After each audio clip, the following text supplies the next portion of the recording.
Bonjour. In this lesson, we are going to see irregular feminine form of some adjectives.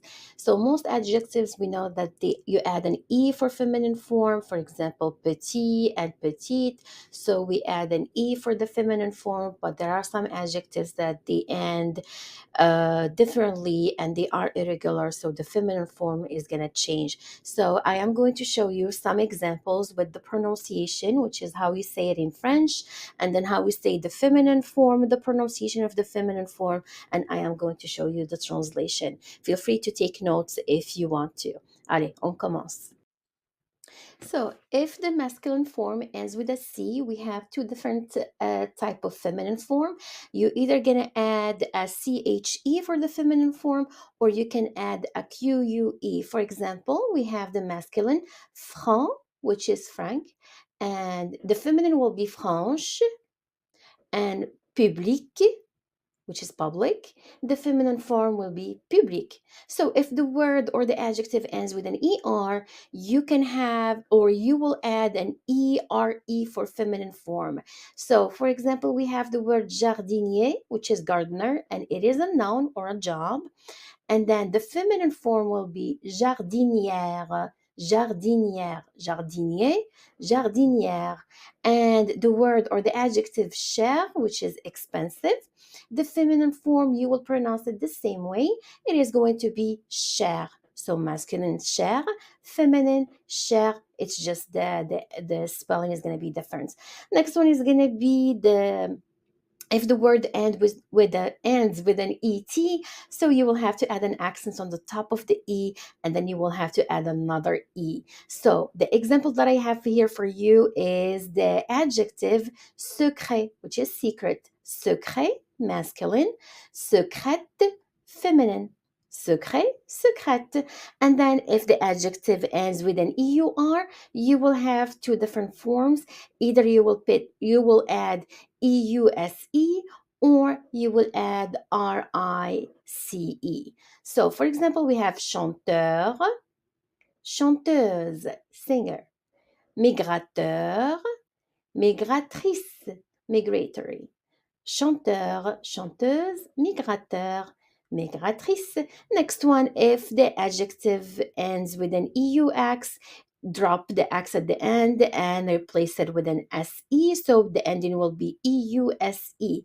For example, we have the word heureux. So remember that the H is silent.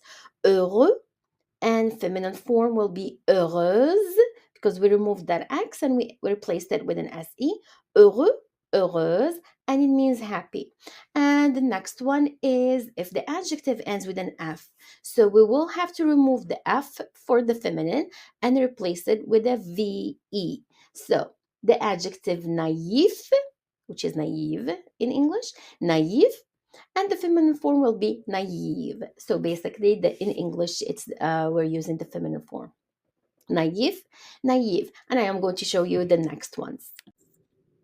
And then we have if the masculine ends with a G, for feminine, you will have to add another UE at the end. So we have long, which is long, and then the feminine is long. So the pronunciation of the feminine is similar to how we pronounce it in English, long, but the masculine, the G, you do not pronounce it. Basically, we just pronounce LON, long, long, long.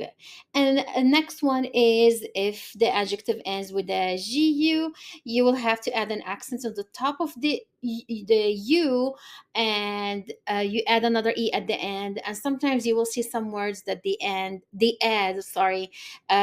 accents on the top of the e, the feminine e. So we have aigu. Female, we will be pronouncing it same way as the masculine, aigu, or the other way is aigu. It means acute.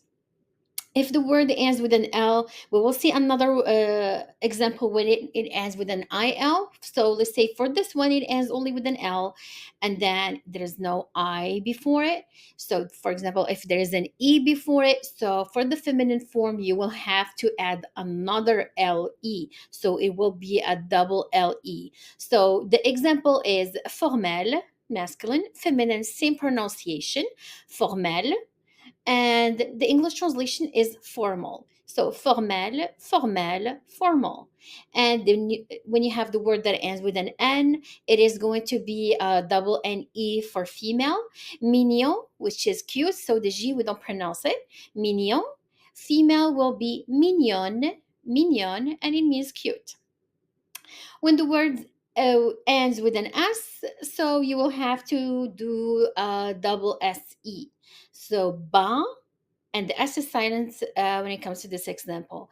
It for masculine, ba, female, bas, and it means low.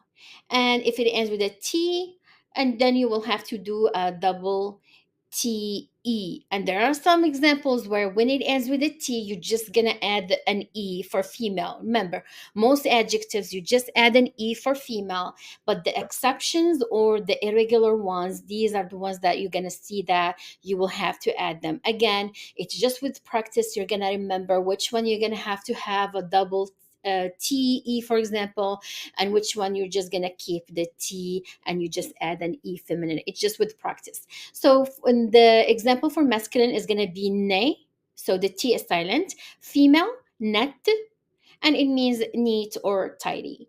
So the next one, when the word ends with an IL, so you have to do a double LE, and because double L is between two vowels, you are going to see that the feminine form, we pronounce it a little bit different. So we don't pronounce it as an L anymore. So let's look at the example that we have. We have masculine, gentille. So even the L, we pronounce it as a Y, gentille. So masculine, gentil, female, gentille. So again, it is a Y at the end. And it means nice. Last one, again, if it ends with an EN, then you will have to put a double NE. Lycéen, which is high schooler. Lycéen, and then female, lycéenne. So remember that in French you do not have like vowels, double vowels next to each other, except if the other one has an accent or one of them has an accent. And this is a perfect example to show you that we do have double E, but they do not have the same pronunciation, because the one with the E and the accent, we pronounce it as an A, and the E without the accents, of course, we pronounce it as an E. So lycéen, lycéenne, and it means high schoolers. Merci, au revoir.